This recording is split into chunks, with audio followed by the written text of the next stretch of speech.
Hello class, welcome back to the channel. कैसे आप सब लोग? आई होप सब अच्छे हो। तो यार आज जो है हम अपना जो लास्ट क्लास हमने टॉपिक स्टार्ट करा था, बिल्कुल फ्रेश यूनिट स्टार्ट कराया था आपको। लास्ट क्लास में मैंने डिटर्मिनेशन ऑफ इकोनॉमिक इक्विलिब्रियम आपको ये भी बताया था। ये जो यूनिट है ये सबसे लेंदी और सबसे ज्यादा वेटेज की यूनिट है। इस यूनिट में 5 चैप्टर्स आपके कवर है। तो हमने लास्ट क्लास सबसे first chapter AD AS and related concept उठाया था, जिसमें से मैंने आपको एडी और उसके कॉन्सेप्ट सारे क्लियर करवा दिए थे। आज का जो हमारा टॉपिक है वो फर्स्ट चैप्टर का ही एडीएस एंड रिलेटेड कॉन्सेप्ट का एक नया टॉपिक है। क्या? Aggregate supply. अगर आपको याद हो लास्ट क्लास, अगर लास्ट लेक्चर आपने नहीं देखा तो एक क्विक रिवीजन देता हूं आपको। लास्ट क्लास हमने सबसे पहले कॉन्सेप्ट बताया एग्रीगेट डिमांड का। किसका? एग्रीगेट डिमांड का। यार माइक्रो में आपने इंडिविजुअल डिमांड और मार्केट डिमांड दो कॉन्सेप्ट पढ़े थे। इंडिविजुअल डिमांड क्या होता था? यहां पे कंज्यूमर एक था और जिस गुड की वो डिमांड कर रहा था वो गुड भी क्या था? एक। This is what individual demand, जो आप माइक्रो इकोनॉमिक्स में पढ़ के आए थे। वहां पे आपने एक कॉन्सेप्ट मार्केट डिमांड का भी पढ़ा था, वो भी माइक्रो का कॉन्सेप्ट था। उसमें हो क्या रहा था? उसमें जो कंज्यूमर्स थे वो सारे के सारे थे जो भी मार्केट में प्रेजेंट है, लेकिन सारे के सारे कंज्यूमर जिस गुड की डिमांड कर रहे थे मेरे भाई, वो गुड सिर्फ एक ही था। इसलिए वो भी हमने माइक्रो इकोनॉमिक्स में इंडिविजुअल लेवल पे स्टडी करा था। तो इंडिविजुअल डिमांड इज व्हाट? एक कंज्यूमर है, एक गुड की डिमांड कर रहा है। Market demand is what? बहुत सारे कंज्यूमर है, जितने भी मार्केट में प्रेजेंट है वो सारे डिमांड कर रहे, गुड एक ही है। लेकिन लास्ट क्लास जो मैंने आपको aggregate demand and related concept पढ़ाया था, उसमें एग्रीगेट डिमांड का मतलब था कंज्यूमर जितने हैं मार्केट में वो सारे, और वो सारे कंज्यूमर जिन सारे गुड्स की डिमांड कर रहे हैं उसकी total value is what? Aggregate demand.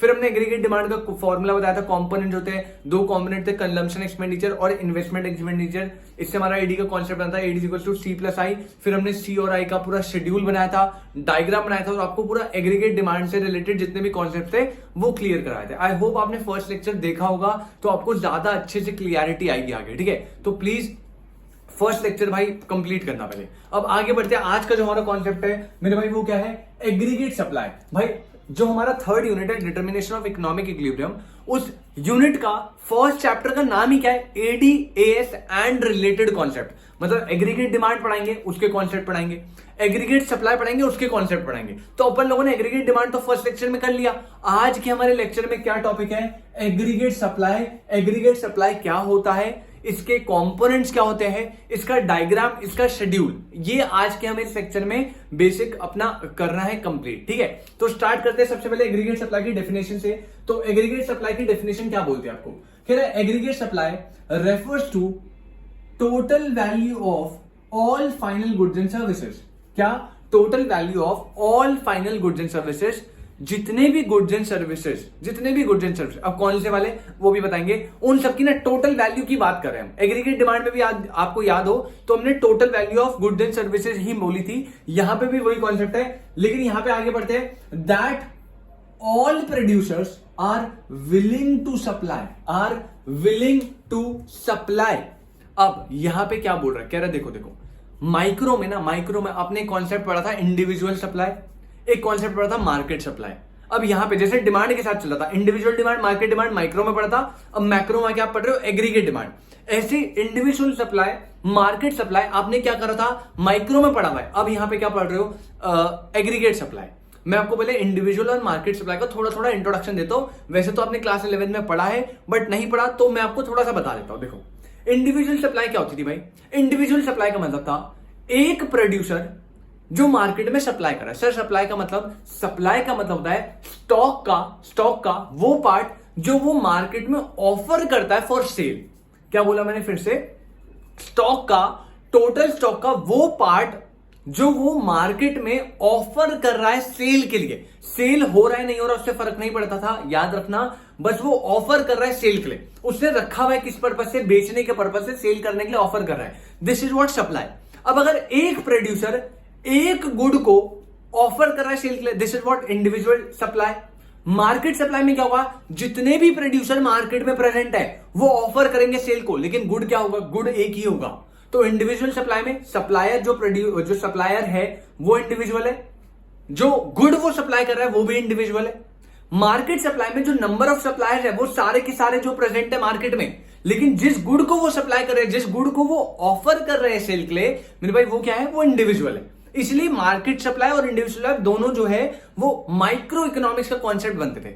लेकिन अगर मैं बात करूं एग्रीगेट सप्लाई की, तो यहां पे मेरे भाई देखो प्रोड्यूसर भी क्या है, ऑल, क्या, ऑल, जितने भी प्रोड्यूसर मार्केट में प्रेजेंट है वो जितने भी फाइनल गुड्स एंड सर्विसेज को विलिंग है सप्लाई करने के लिए एक अकाउंटिंग ईयर के अंदर। मतलब मेरे भाई जितने भी प्रोड्यूसर्स है, प्रोड्यूसर सारे बात कर रहा है वो, और जितने भी प्रोड्यूसर जितने भी गुड सप्लाई कर रहे हैं, मतलब मान लीजिए यहां पे 3 प्रोड्यूसर पूरी इकोनॉमी में, फॉर एग्जांपल, वैसे तो बहुत सारे, अब प्रोड्यूसर ए जो है वो फॉर एग्जांपल 3 गुड प्रोड्यूस करता है, एक्स वाई जेड।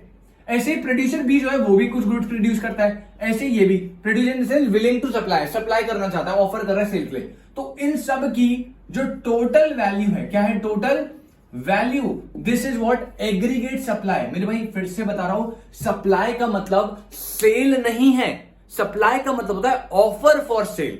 मतलब अगर एक प्रोड्यूसर, एक सप्लायर उस गुड को सेल के लिए ऑफर कर रहा है, रखा हुआ है उसने कि भाई आओ जिसको लेना है ले सकता है, मैंने सेल के लिए ऑफर करा हुआ है, यहां पे एक्चुअली सेल हो रही है, वो सप्लाई का मतलब ऐसा नहीं कि एक्चुअल में सेल होगी तभी वो सप्लाई का पार्ट बनेगी। अगर वो ऑफर, उसकी जो इंटेंशन थी सप्लायर की, वो उसने क्या करा, रख दिया दुकान के आगे लगा दिया, कह रहा भाई जिसको प्राइस पे करो और ले जाओ, मेरी जो इंटेंशन है वो इसे सेल करने की, ऑफर कर रहा हूं मैं सेल के लिए, this is what supply.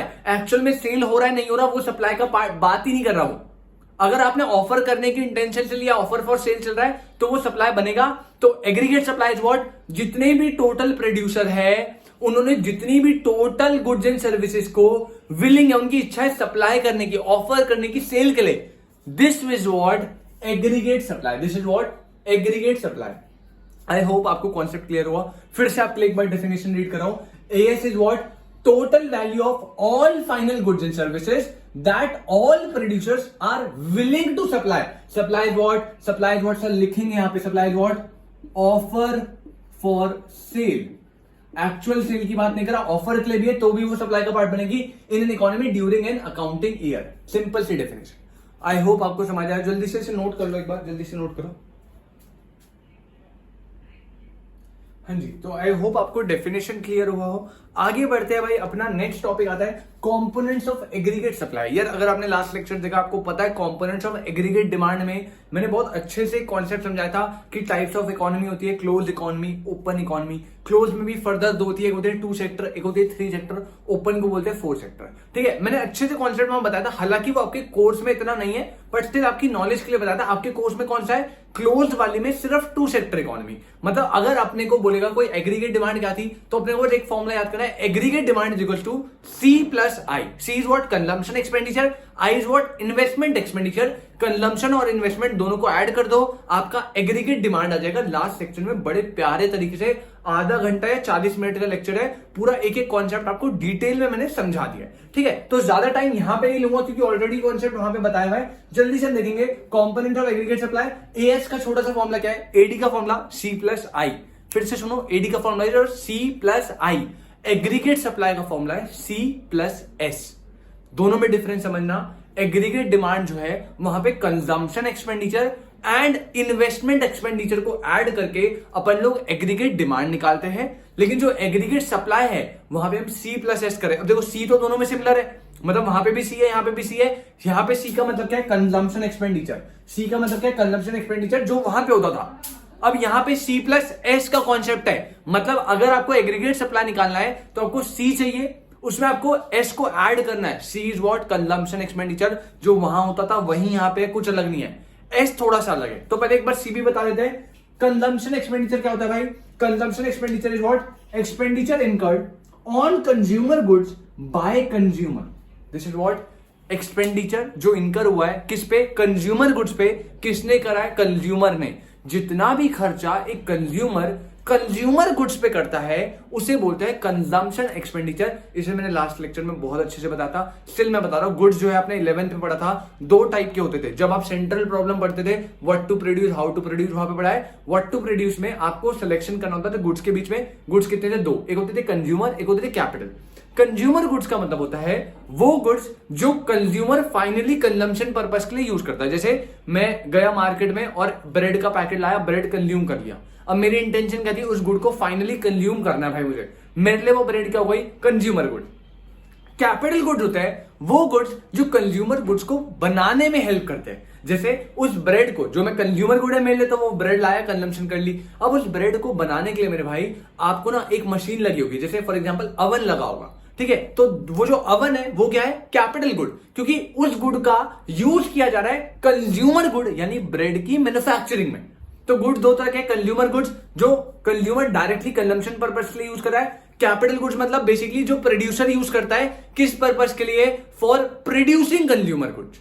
Clear. तो अपने को कंजम्पशन एक्सपेंडिचर लेना है। कंजम्पशन एक्सपेंडिचर का मतलब है वो खर्चा जो एक कंज्यूमर करेगा कंज्यूमर गुड्स पे, उसी का बोला कंजम्पशन एक्सपेंडिचर। तो एग्रीगेट सप्लाई की वैल्यू निकालनी, सबसे पहले सी लो, C is what, consumption expenditure. Definition मैंने आपको बता दी। सेकंड आपको सी में ऐड करना है क्या, S. S is what, saving. Saving मतलब अच्छे से समझते हो भाई, सेविंग का मतलब है इनकम का वो पोर्शन जो आपने कंज्यूम नहीं करा। मतलब आपने 100 रुपए कमाए, 100 रुपए में से फॉर एग्जांपल आपने 30 रुपीज जो है वो कंज्यूम कर लिए। फॉर एग्जांपल 30 रुपीज क्या कर लिए, कंज्यूम कर लिए, लेके ब्रेड लेके आ गए। अब बचा हुआ पोर्शन क्या आपने कंज्यूम करा, नहीं। बचा हुआ पोर्शन कितना सर, 70 रुपए। कितने रुपए, 70 रुपए। तो मेरे भाई 100 रुपए में से आपने 30 तो कंज्यूम कर लिए, जो 70 रुपीज आपने कंज्यूम नहीं करे, मतलब इनकम का वो पोर्शन जो कंज्यूम नहीं हुआ, this is what saving. This is what saving. Definition ये कहती है it is that portion of income which is not consume. जो कंज्यूम नहीं हुआ इनकम का पोर्शन उसे बोलते हैं सेविंग। तो एग्रीगेट सप्लाई निकालना है, कंजम्पशन एक्सपेंडिचर लो। कंजम्पशन एक्सपेंडिचर क्या, वो खर्चा जो कंज्यूमर किस पे करेगा, कंज्यूमर गुड्स पे, उसकी अमाउंट लो। और सेविंग की अमाउंट लो। सेविंग क्या, इनकम का वो पोर्शन जो कंज्यूम नहीं हुआ। कंजम्पशन लो जो खर्चा करा, जो खर्चा नहीं करा जो बच गया वो लो। दोनों को ऐड करो और एग्रीगेट सप्लाई अपना निकल जाएगा, कोई दिक्कत नहीं सर। तो कंपोनेंट ऑफ एग्रीगेट सप्लाई में आपको कोई आज के बाद पूछे, आप क्या कहोगे, दो कंपोनेंट है भाई। अगर आपको एग्रीगेट सप्लाई निकालना है, दो कंपोनेंट लो, दोनों को ऐड कर दो। दो कंपोनेंट कौन से, सबसे पहला आपका क्या हो गया, कंजम्पशन एक्सपेंडिचर। कंजम्पशन एक्सपेंडिचर वो खर्चा है जो कंज्यूमर गुड्स पे लगाएगा। सेकंड क्या है, saving. Saving is that portion of income which is not consume. Consumption expenditure plus saving is equal to aggregate supply. Last section में consumption expenditure plus investment expenditure is what, aggregate demand. तो confuse नहीं होना, aggregate demand जो है वो consumption plus investment का है। मतलब जो अगर आप समेशन कर दोगे सी और आई का तो एग्रीगेट डिमांड आएगा, अगर आप समेशन करोगे सी और एस का तो एग्रीगेट सप्लाई आएगा। कोई दिक्कत नहीं सर। आगे बढ़ते हैं, आगे बढ़ते हैं। अब मुझे एक बात बताओ, देखो ये कंक्लूजन बड़ा जरूरी है भाई, क्योंकि जब आप शेड्यूल और जब आप डायग्राम बनाओगे ये कंक्लूजन आपको बहुत हेल्प करने वाला है। ध्यान से समझ के लेना। मैंने अभी तक आपको एग्रीगेट सप्लाई का क्या फॉर्मूला बताया, सच्ची बताना sir. Aggregate supply is equal to C plus S. क्या बोला, aggregate supply is equal to C plus S. Consumption expenditure plus saving, दोनों को ऐड करेंगे, क्या निकलेगा, एग्रीगेट सप्लाई। हाँ या ना, हाँ या ना, कसम खाओ, मम्मी कसम खाओ भाई, ये बताया ना, बिल्कुल सर। अब आगे बढ़ते हैं भाई। अब मुझे एक बात बताओ, बिल्कुल इससे लेना देना नहीं है, आप मुझे जनरल लाइफ में एक बात बताओ। आपने जो है इनकम अर्न करी, क्या अर्न करी, इनकम अर्न करी। अब उस इनकम का ना क्या यूज है, आप मुझे बताओ। सर खाना खाते हैं सर, बाहर घूमने जाना हो वहां पे, ऐसे नहीं। मतलब इनकम का आप ना सिर्फ 2 यूज करते हो, पता है क्या, सिर्फ 2 यूज। सर कौन से, मैं आपको लिख के दे रहा हूं। इन 2 के अलावा कोई थर्ड यूज आप मुझे बता के दिखाओ, थर्ड यूज आप बता के दिखाओ। इन 2 यूज के अलावा आप कोई इनकम का यूज करते ही नहीं हो। सर बताना जरा। अरे मेरे भाई, इनकम से ना या तो आप कुछ पैसे कंज्यूम करते हो, झूठ बोल रहा हूं मैं, और जो कंज्यूम नहीं हुआ वो सेव करते हो।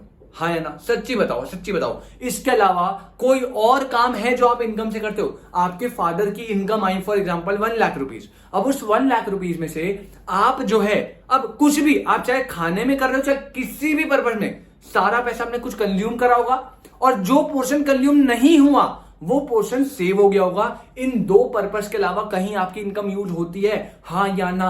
आंसर आया सर, नहीं। इसके अलावा कोई और तरीका ही नहीं है। आप कुछ भी करो वो कंजम्पशन का ही पार्ट माना जाएगा। अब ऐसे नहीं सर हम तो खाना खाते हैं और सर हम तो घूमने जाते हैं, वो दोनों अलग चीज हो गई, नहीं, वो कंजम्पशन का ही पार्ट है। तो इनकम का 2 काम है, क्या सर, एक तो कंजम्पशन करना, और जो कंजम्पशन नहीं हुई वो क्या बन जाता है, सेविंग। हाँ या ना, कोई दिक्कत है, नहीं। अब मुझे एक बात बताओ यार, एग्रीगेट सप्लाई का फॉर्मूला मैंने आपको अभी बताया, कंजम्पशन प्लस सेविंग। और सर अभी आपने हमें प्रूव करा कि income is what, consumption plus saving, हाँ या ना, बिल्कुल सही। तो यार पता है क्या है, इनकम जो है ना वो कंजम्पशन प्लस सेविंग है। एग्रीगेट सप्लाई का फॉर्मूला भी क्या है, कंजम्पशन प्लस सेविंग। तो सर क्या मेरा ये कंक्लूजन नहीं निकलता कि aggregate supply is nothing but income, हाँ है ना, हाँ है ना, सच्ची बताओ सर। बिल्कुल सर, यही कंक्लूजन तो निकला। तो मेरे भाई याद रखना, इनकम के भी दो काम, या तो कंज्यूम होगी या सेव होगी। अभी एग्रीगेट सप्लाई के कंपोनेंट पढ़ाते हुए भी मैंने आपको एग्रीगेट सप्लाई का फॉर्मूला बताया, क्या, कंजम्पशन ले लो और सेविंग ले लो। तो कंजम्पशन सेविंग को ऐड करके एएस निकल रहा है, और कंजम्पशन और सेविंग को ऐड करके भी तो इनकम ही निकलेगा।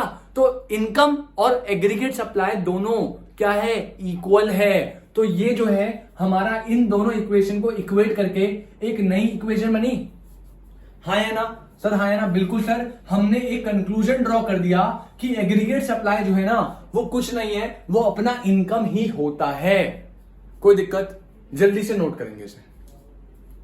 हाँ जी यार, तो आई होप आपको कॉन्सेप्ट क्लियर हो भाई। यही मोटा मोटा कॉन्सेप्ट है, इतना समझ आ गया मतलब मेरे भाई। आपको एडी लास्ट लेक्चर बता दिया था, एएस लास्ट लेक्चर बता दिया, चैप्टर नंबर 1 में जो आपका बेस बनेगा ना भाई वो इसी पे बेस्ड है। मैं अभी बता रहा हूं, इससे डायरेक्ट क्वेश्चन नहीं आने वाला, इससे कोई आपको क्वेश्चन बन के नहीं आएगा। लेकिन अगर आपको ये समझ आया तो आगे आने वाले जितने भी 6 मार्कर क्वेश्चन है ना उनमें आपकी इसकी कमांड हो जाएगी ना भाई। तो ये बहुत इंपॉर्टेंट है आगे वाले चैप्टर्स के लिए, ठीक है। तो अपने अभी तक अपन लोगों ने क्या पढ़ा, सबसे पहले सर एग्रीगेट सप्लाई क्या होता है। एग्रीगेट सप्लाई का मतलब था कि मेरे भाई जितने भी प्रोड्यूसर मार्केट में प्रेजेंट है वो जितना भी विलिंग है सप्लाई करने के लिए कितने गुड्स को, टोटल गुड, जितने भी फाइनल गुड्स एंड सर्विसेज है सारे, तो मतलब सप्लायर या जो है, जो सप्लायर है वो भी बहुत सारे, और जो गुड वो सप्लाई करने के विलिंग है वो गुड भी बहुत सारे हैं। दिस इज व्हाट इन गुड्स की total value is what aggregate supply. कोई दिक्कत नहीं। कंपोनेंट की बात करूं मेरे भाई, 2 कंपोनेंट है। सबसे पहला consumption expenditure, second is what savings. Consumption expenditure saving दोनों को ऐड करेंगे, एग्रीगेट सप्लाई निकल जाएगा। कंजम्पशन एक्सपेंडिचर इज व्हाट, वो खर्चा जो कंज्यूमर करेगा कंज्यूमर गुड्स पे। Saving is what sir, income का वो पोर्शन जो कंज्यूम नहीं हुआ, दिस इज व्हाट सेविंग। अगर मैं बात करूं एएस की तो वैसे AS is equal to what, C plus S. अगर मैं बात करूं इनकम की तो इनकम भी मेरे भाई क्या होता है सर, कंजम्पशन और सेविंग। यार मुझे एक बात बताओ, मैंने आपको बोला आपने जो है 100 रुपए खर्च करे और 30 रुपए आपने पिगी बैंक में डाले सेव करके, तो आपने टोटल कितने अर्न करे होंगे यार 130। सर कैसी बात करो, कंजम्पशन ली सेविंग ली, दोनों का ऐड करा।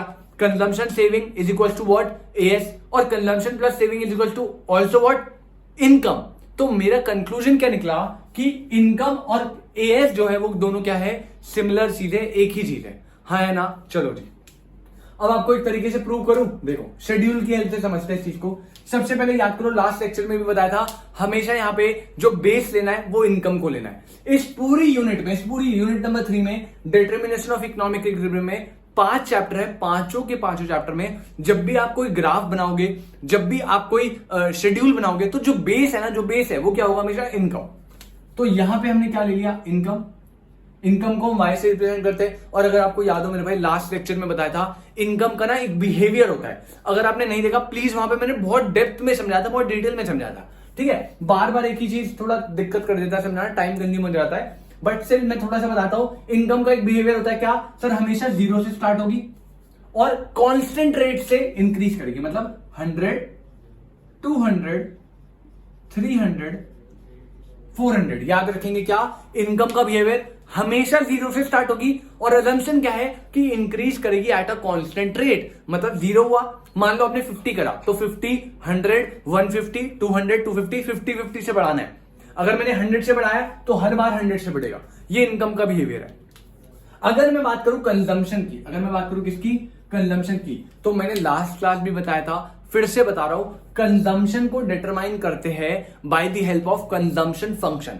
कंजम्पशन फंक्शन मैंने अभी तक आपको नहीं पढ़ाया, इसी चैप्टर का लास्ट टॉपिक है आपका कंजम्पशन फंक्शन और सेविंग फंक्शन, जो कि हम नेक्स्ट लेक्चर में कवर करेंगे। बट अभी के लिए अगर आपको कंजम्पशन की वैल्यूज निकालनी है ना, तो आपको कंजम्पशन फंक्शन चाहिए और क्वेश्चन में दिया ही होगा। बट स्टिल अगर क्वेश्चन साइलेंट है किसके लिए, कंजम्पशन फंक्शन के लिए, मान लो क्वेश्चन ने आपको कुछ नहीं बोला, कंजम्पशन फंक्शन कुछ नहीं दिया, 99.9% चांसेस है वो कंजम्पशन फंक्शन देगा और उसी से आप कंजम्पशन का शेड्यूल बनाओगे। लेकिन मान लो 1%, 0.1% उसने कंजम्पशन का फंक्शन नहीं दिया, उस पर्टिकुलर केस में जैसे इनकम का एक बिहेवियर है ना, अज्यूम्ड कैसा है, 0 से स्टार्ट होगा और कांस्टेंट रेट से बढ़ेगा, कौन, इनकम। ऐसे कंजम्पशन का भी एक बिहेवियर है। लास्ट लेक्चर में पूरा डिटेल में पॉइंट्स नोटिंग के साथ लिखवाए थे मैंने, ठीक है ना। तो अगर देखा है तब तो आपको पता ही है, बट स्टिल मैं बता देता हूं जो नए हैं उनके लिए। भाई कंजम्पशन कैसा चलता है, जब इनकम 0 होती है कंजम्पशन हमेशा मिनिमम होती है। मतलब सर, मतलब वो लोग जो तुम्हारी तरफ बेरोजगार नाकारे बैठे हुए,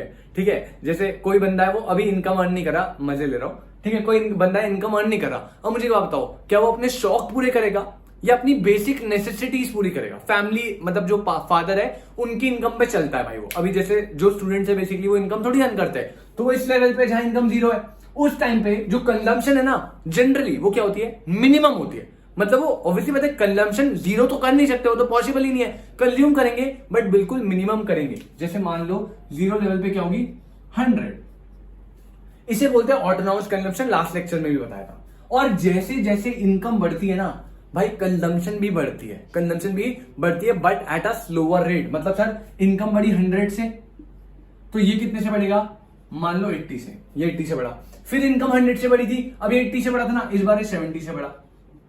फिर इनकम 100 से बढ़ी, इस बार भी बढ़ेगा, मान लो 50 से बढ़ा। फिर इनकम 100 से बढ़ी, इस बार भी बढ़ेगा 340 से बढ़ा। मेरे भाई मतलब जब इनकम 0 होगी कंजम्पशन मिनिमम होगा, और जैसे जैसे इनकम राइज करेगी कंजम्पशन भी राइज करेगा but at a slower rate. Sir ये जो है ये आपका रिलेशनशिप है कंजम्पशन का। नॉर्मली जब कंजम्पशन फंक्शन नहीं दे रखा, अगर कंजम्पशन फंक्शन क्वेश्चन में दिया है तब आपका कंजम्पशन जो है उसका शेड्यूल कुछ भी बन सकता है, जरूरी नहीं है ये रिलेशन फॉलो करे। तब जैसा कंजम्पशन फंक्शन के अकॉर्डिंग निकल रहा है वैसे निकालोगे। सर कैसे निकलेगा नेक्स्ट लेक्चर में पढ़ेंगे, बट अभी मैंने क्या लिया, अगर क्वेश्चन साइलेंट है, कंजम्पशन फंक्शन के रिगार्डिंग कोई भी इंफॉर्मेशन नहीं दी, तो आपको कंजम्पशन कैसे करनी है, जब इनकम 0 है तब कंजम्पशन मिनिमम है, देखो 100 सबसे कम है।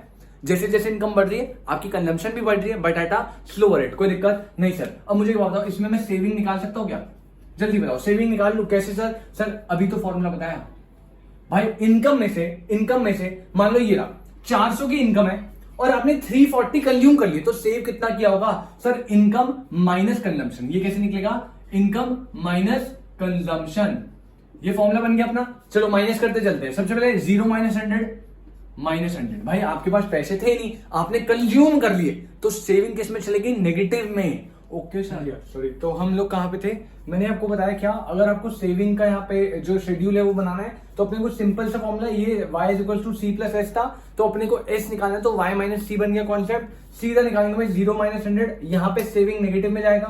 फिर 100 - 180 -80, 200 - 250 -50, 300 - 300 भाई अर्न करा 300, पूरा का पूरा कंज्यूम कर दिया, सेविंग कितनी, सर 0, कैसी बात करते हो सर। और 400 - 40, अब यहाँ पे प्लस हो गया। तो आप देख रहे हो, अगर मैं इनकम की बात करूं, स्टार्ट होगा हमेशा 0 से, इंक्रीज करेगा at a constant rate, done.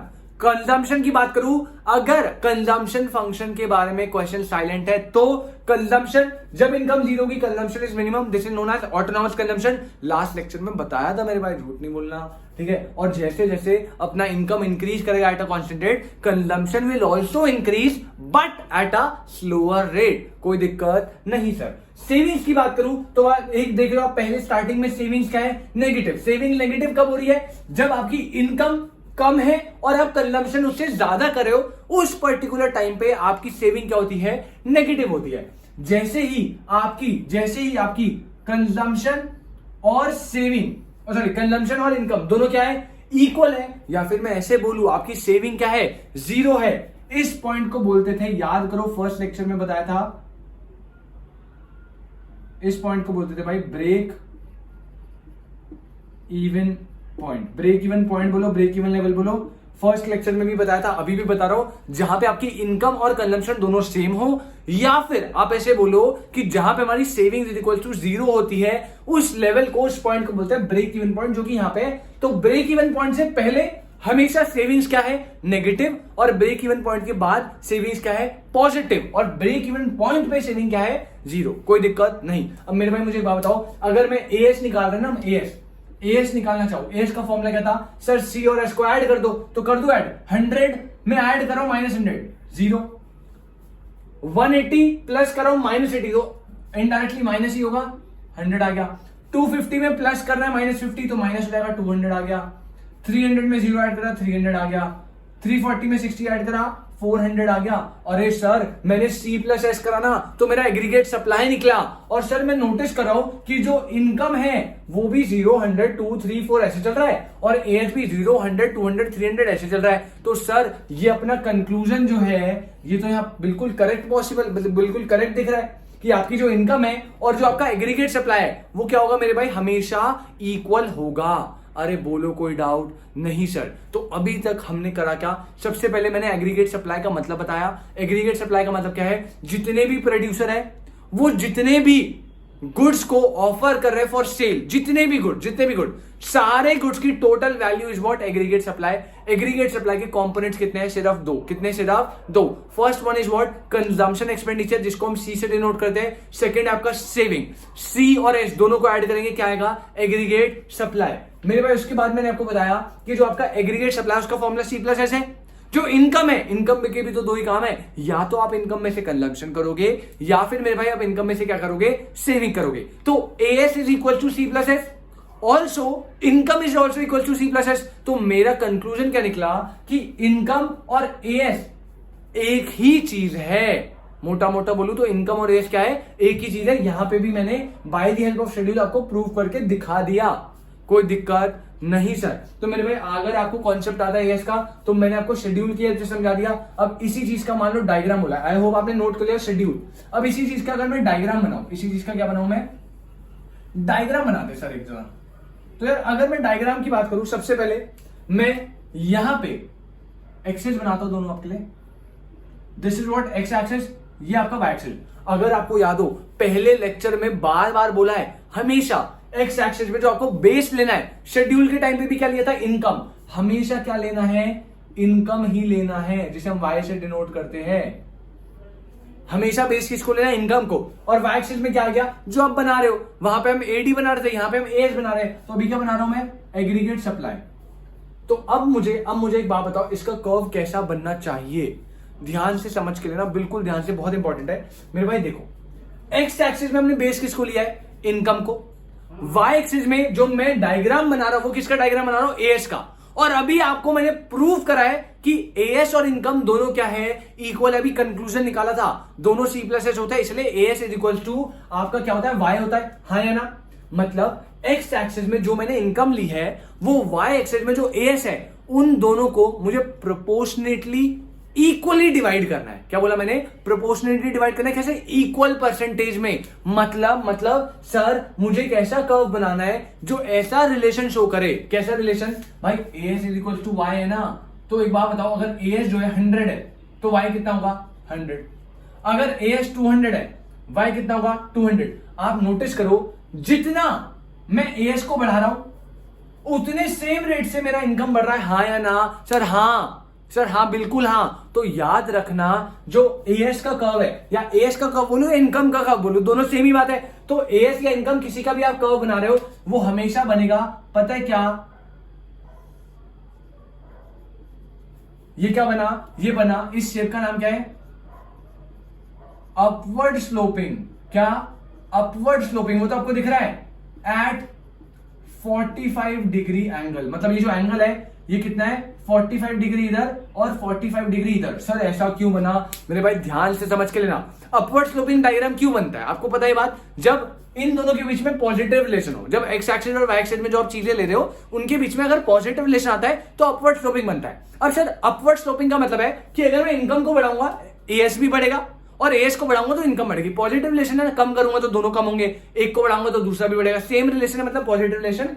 और पॉजिटिव रिलेशन के केस में जो कर्व बनता है वो अपवर्ड स्लोपिंग बनता है। पर सर अपवर्ड स्लोपिंग 45 डिग्री क्यों, मेरे भाई अपवर्ड स्लोपिंग 45 डिग्री इसलिए ना क्योंकि मुझे यहां पे पता है क्या रिलेशन दिखाना है, मुझे ये रिलेशन दिखाना है कि अगर मैं एएस को बढ़ाता हूं तो इनकम बढ़ेगी, एएस को कम करूंगा तो इनकम कम होगी। सर ये रिलेशन तो सिर्फ अपवर्ड स्लोपिंग में भी दिख जाता, एट 45 डिग्री लगाने की क्या होता है, मजे ले रहे हो सर हमसे, नहीं मेरे भाई। 45 डिग्री लगाने का मतलब पता है क्या है, इस 45 डिग्री का मतलब ये है कि अगर मैं एएस को बढ़ाऊंगा तो इनकम बढ़ेगी, एएस को कम करूंगा इनकम कम होगी।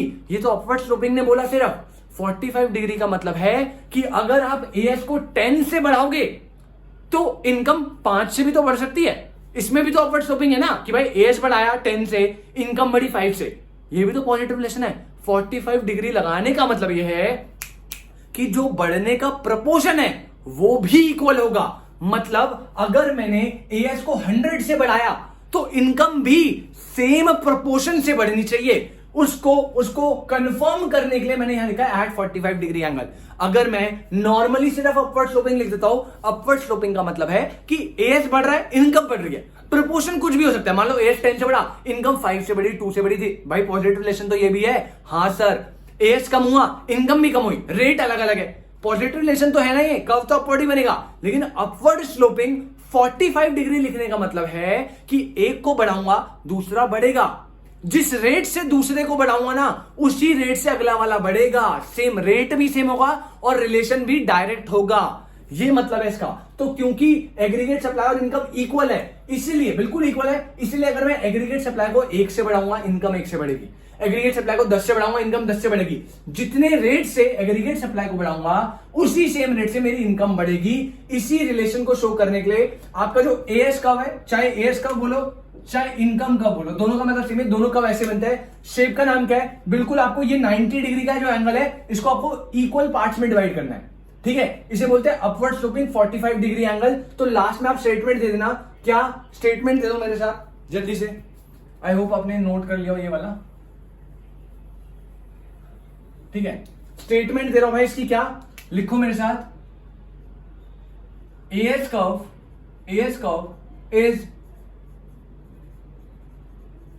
upward sloping, AS curve is upward sloping at 45 degree angle because aggregate supply and income are equally proportionate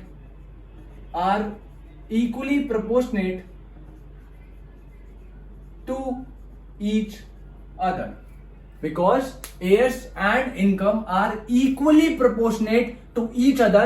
मतलब मुझे यहां दो रिलेशन दिखाने हैं। पहला रिलेशन जो डायरेक्ट रिलेशन है, एक को बढ़ाऊंगा दूसरा बढ़ेगा, एक को कम करूंगा दूसरा कम होगा। साथ ही साथ मुझे इस रिलेशन में यह भी दिखाना है कि जो ये बढ़ाने और घटाने का रेट है ये भी दोनों का सेम होगा। एक को 100 से बढ़ाऊंगा दूसरा किसी और वैल्यू से नहीं बढ़ सकता, 100 से ही बढ़ेगा। इसीलिए बोला है अपवर्ड स्लोपिंग है जो कंफर्म करता है डायरेक्ट रिलेशनशिप, और 45 डिग्री है, इसका मतलब जो प्रोपोर्शनेट है वो भी क्या होगा, इक्वल प्रोपोर्शनेट से दोनों राइज या फॉल करेंगे। कोई दिक्कत नहीं सर। तो इस तरीके से आपको एएस का शेड्यूल बनाने को आ गया। पहले आपको इनकम हमेशा बेस लेना है, कैसे लेंगे बता दिया। फिर एएस का फॉर्मूला होता है सी प्लस एस, तो सी ली, इनकम और सी को माइनस करा, एस निकाला, सी और एस को ऐड कर दो, चाहे इनकम को डायरेक्ट कॉपी पेस्ट मार दो, एस बन गया। अगर मैं कर्व की बात करूं, कर्व जो है आप हमेशा एक्स एक्सिस में कोई भी कर्व बना रहे हो पूरे यूनिट में, डिटर्मिनेशन ऑफ इकोनॉमिक इक्विलिब्रियम की यूनिट में हर जगह आपको बेस इनकम ही लेना है। तो एक्स एक्सिस में मैंने इनकम लिया, यहां पे जो मैं डायग्राम बना रहा हूं एडी बना रहा होता तो एडी, कंजम्पशन तो कंजम्पशन, कुछ भी, यहां पे मैंने एस लिया। अब क्योंकि एस और इनकम दोनों का रिलेशन क्या है, इक्वली प्रोपोर्शनेट है, तो कर्व कैसे बनेगा, अपवर्ड स्लोपिंग 45 डिग्री लाइन। कोई दिक्कत नहीं सर। इसी के साथ आपका फर्स्ट चैप्टर जो है एडीएशन रिलेटेड कॉन्सेप्ट में, फर्स्ट लेक्चर में हमने एडीएन कॉन्सेप्ट पढ़े, सेकंड लेक्चर में हमने एएस और उसके कॉन्सेप्ट पढ़े, लास्ट लेक्चर इस चैप्टर का फर्स्ट चैप्टर का बचता है consumption function and savings function. बहुत इंपॉर्टेंट टॉपिक है, उसको हम आने वाले नेक्स्ट लेक्चर में करेंगे। तो बेसिकली नेक्स्ट लेक्चर में हमारा जो फर्स्ट लेक्चर है एडीएशन रिलेटेड कॉन्सेप्ट वो पूरा अपना फिनिश हो जाएगा, 3 लेक्चर में कंप्लीट करेंगे। उसके बाद अगला चैप्टर इस यूनिट का 5 चैप्टर मैंने आपको बताए थे, तो फर्स्ट चैप्टर हमारा नेक्स्ट लेक्चर में एंड हो जाएगा। उसके बाद आगे बढ़ेंगे। जैसे भी आई होप आपको कॉन्सेप्ट क्लियर हो। आज हमने एएस और उसके सारे कॉन्सेप्ट पढ़े। बाकी मिलते हैं नेक्स्ट क्लास कंजम्पशन फंक्शन और सेविंग्स फंक्शन के साथ। तब तक के लिए take care, tata bye bye.